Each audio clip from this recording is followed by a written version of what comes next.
TV, 드라마, 영화 속에서 재조명되는 역사적 인물들, 그 중에는 위대한 인물들도 있고, 그리고 어떤 큰 사건을 일으켰던 인물들도 있는데요.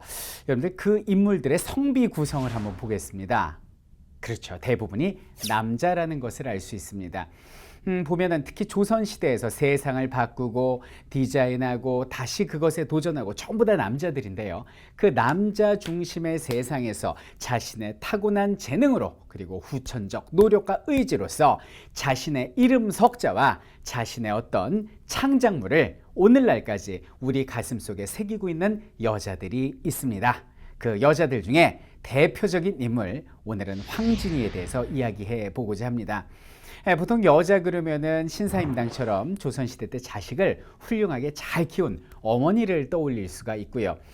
아니면은 어떤 그 붕당 정치의 희생양으로서 전국의 소용돌이에 휩쓸려서 불꽃 같은 인생을 살았던 장희빈 같은 사람도 찾을 수 있는데요.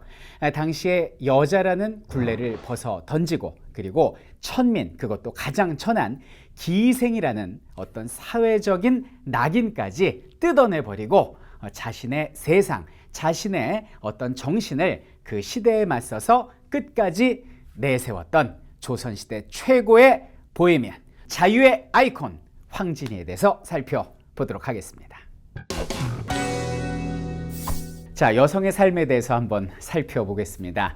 자, 흔히들 과거의 여성들은 많이 차별을 받았다, 신분과 지위가 낮았다라고 생각하는데요.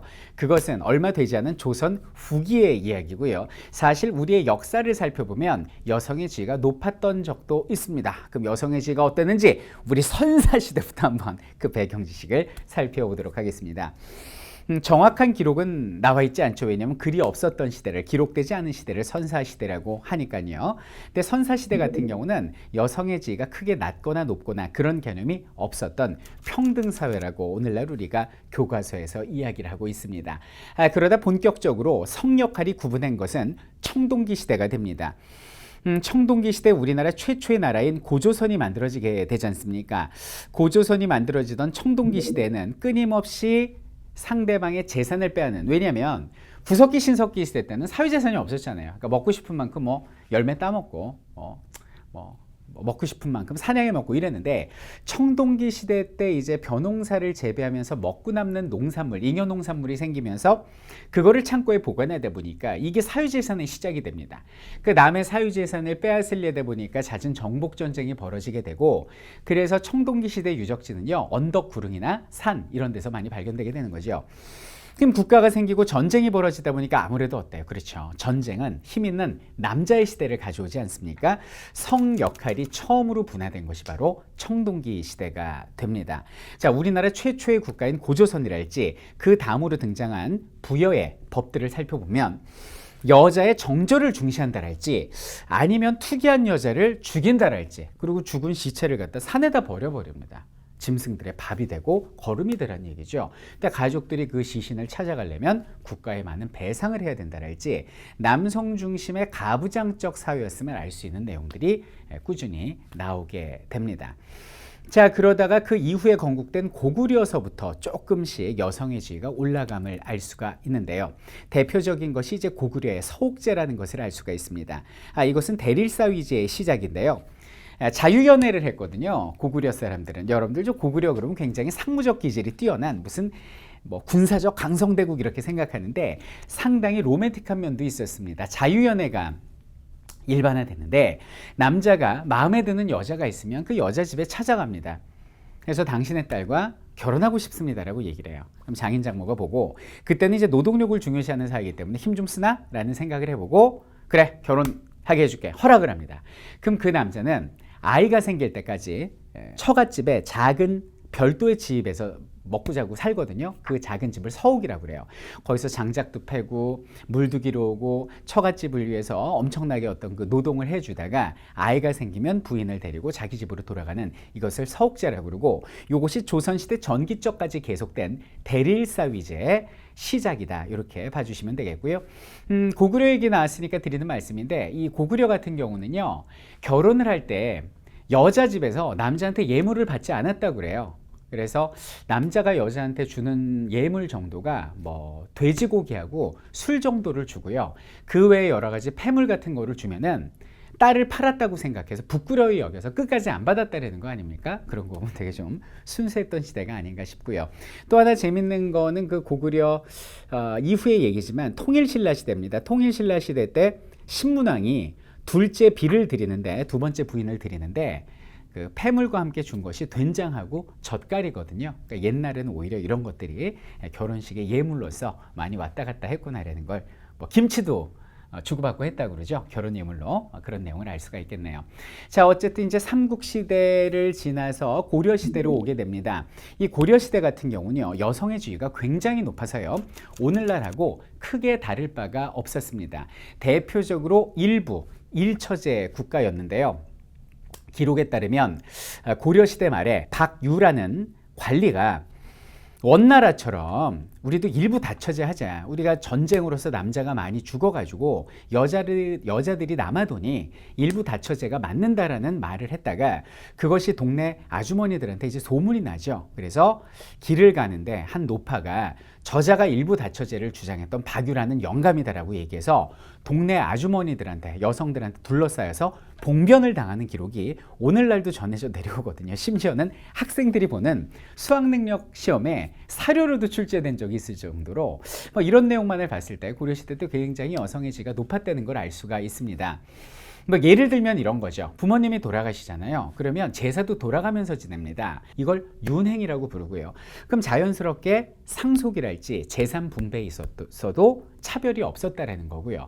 또 하나는 족보의 기재를 할 때 태어난 순서대로 뭐 큰 누나, 둘째 누나, 그리고 셋째 남동생 이런 순서대로 기록했던, 그러니까 따로 뭐 제사를 지내기 위해서 뭐 양자를 드린다랄지 이런 일이 없었던 것이 바로 고려시대다라고 보시면 되겠습니다. 자, 근데 문제는 조선이 건국되면서입니다.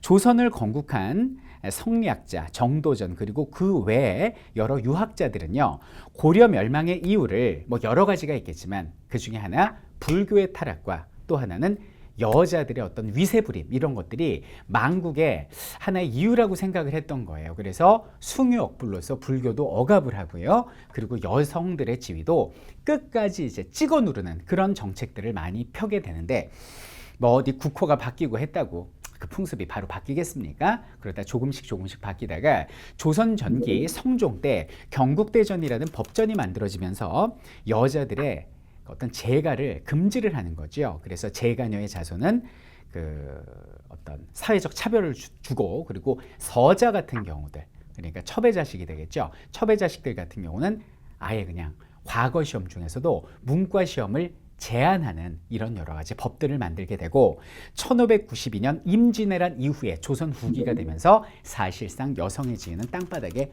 떨어지게 됩니다. 자, 그래서 조선시대 후기적에는 우리가 상상하는 그 여자의 지위 땅바닥에 떨어진 그것이 현실화가 됩니다.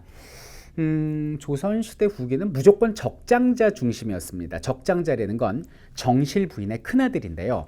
얘만 정말 자식이에요. 나머지 뭐 둘째 아들하고 뭐 여자들은 자식도 아닙니다. 자, 그 이유가 무엇인고 하니 여기는 유학 성리학에서 가장 중요시하는 의식이 뭐냐면 조상에 대한 제사가 됩니다. 근데 적장자만이 조상에 대한 제사를 지낼 수가 있는 거예요.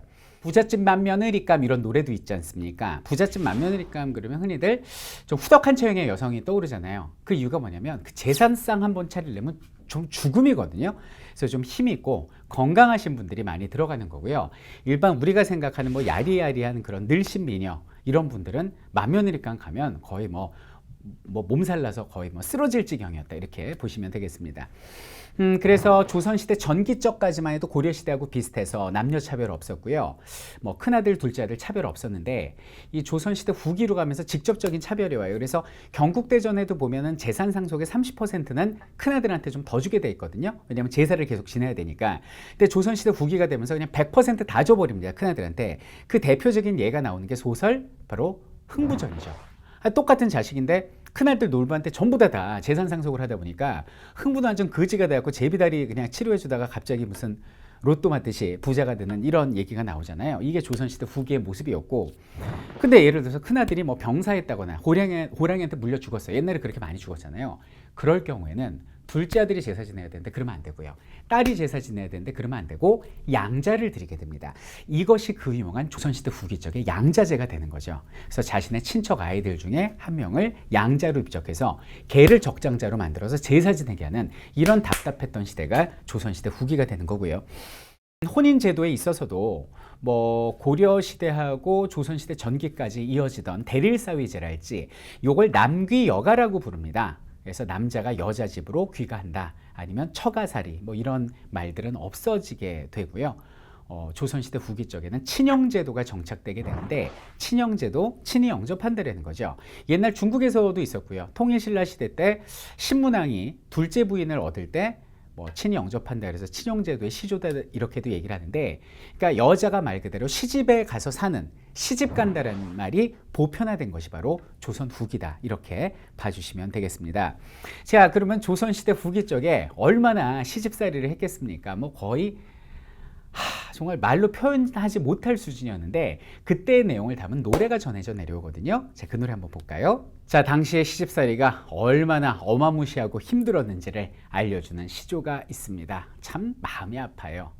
형님, 사촌 형님, 시집살이 어떻댔까? 예, 그 말 마라. 시집살이 개집살이.